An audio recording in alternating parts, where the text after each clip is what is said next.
So I think in many ways, my reluctance to get involved with the YouTube video essay is probably downstream from something awful being taken over by the communists.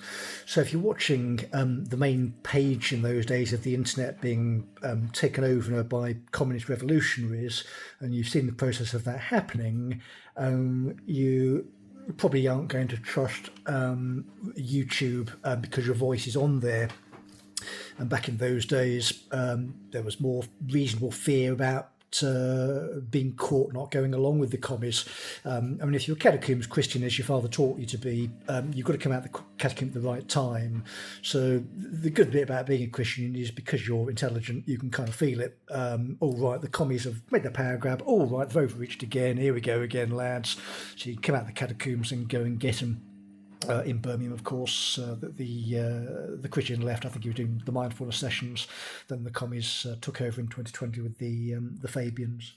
But for the benefit of the people in Birmingham, after we've just sent another howling missive into their email servers, pointing out that some anonymous croakers sent me some nonsense and refused to call solicitors or police. But the book recommendation today is The Power of the Powerless by Václav Havel. So Havel was again an anti-communist, and what he basically says is that you can do a lot by sort of just not going along with stuff.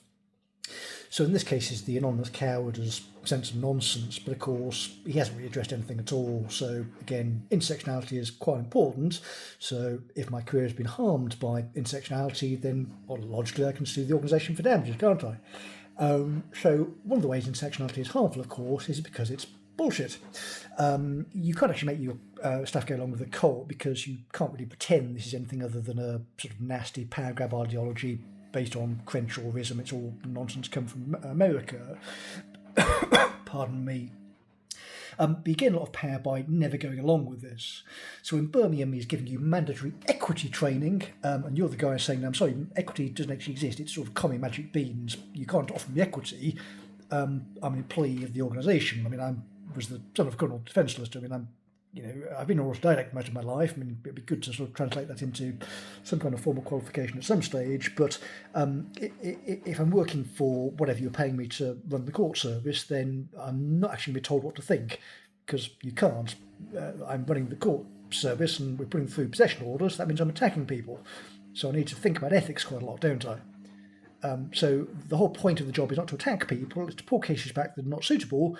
So you have to think about not attacking people, and it's good then to be educated and think about medicine and the way the brain works and various matters, because if you're in the legal profession, you're expected to have a certain level of education, which is why I'm doing the job, because the organisation correctly inferred there was intelligent enough to do it.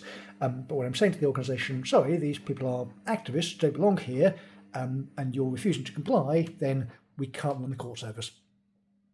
So Havel was talking about Havel's greengrocer. So the greengrocer may or may not go along with intersectionality, but I'm not a greengrocer. I work in the legal profession, so I don't sell people cabbages.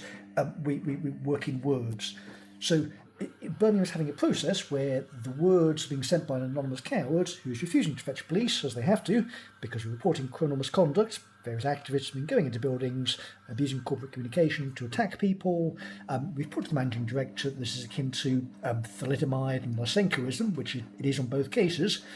The American linguist John McWhorter would agree with me and has said so, but the managing director is carrying on doing it, which is affecting people's lives. It's probably affecting my house prices, but it doesn't matter because I have quite a lot of power. I can tell the managing director that she's bent, and I can do it from Edinburgh because I need meat and water and a sword to defend me from the managing director, and then I can say intersectionality is nonsense, and she's trying to run an anti-racist city for money, and she's revolting and horrible, and I'm not going to go along with her. And I don't have to either, by the way. We could run the court service, again, from the bag. So we log on, I log on to my spreadsheet, and I see, oh, I'm going to attack you. So we get the case through, I'm going to attack you because you're white. No, So we're not going to call you white. We're going to establish who you are, and maybe you're British or you're Polish or where you come from, or maybe you're an African, or maybe you're Somali, or maybe you're an anglicised Brummie, effectively, who's living in Lozelles, wondering why it's all a bit stabby. So all of a sudden, and you can have an adult conversation in the department, because you have to. If you're doing the possession orders, you're attacking people, so you have to have an adult conversation.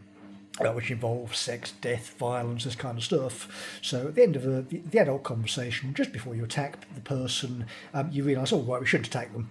We should put things on a spreadsheet and give them some helicopter money, which we can do, and that'll be the job. But in Birmingham, there's these activists trying to stop me from doing that.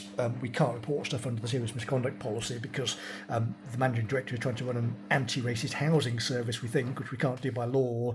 So it's not really clear how we can put through possession orders, follow the court process, but they won't explain, and I tend to being attacked, so this person doesn't like dealing with that, I don't know. But yeah, you see why this is the power of the powerless. So you plant your feet, say, I'm sorry, no, and then the no leads to further inferences. You infer, you infer, you infer, you infer, you infer, and at the end of the process, the person sending anonymous messages has to actually respond, because you haven't backed down. So can we have police and a solicitor, please?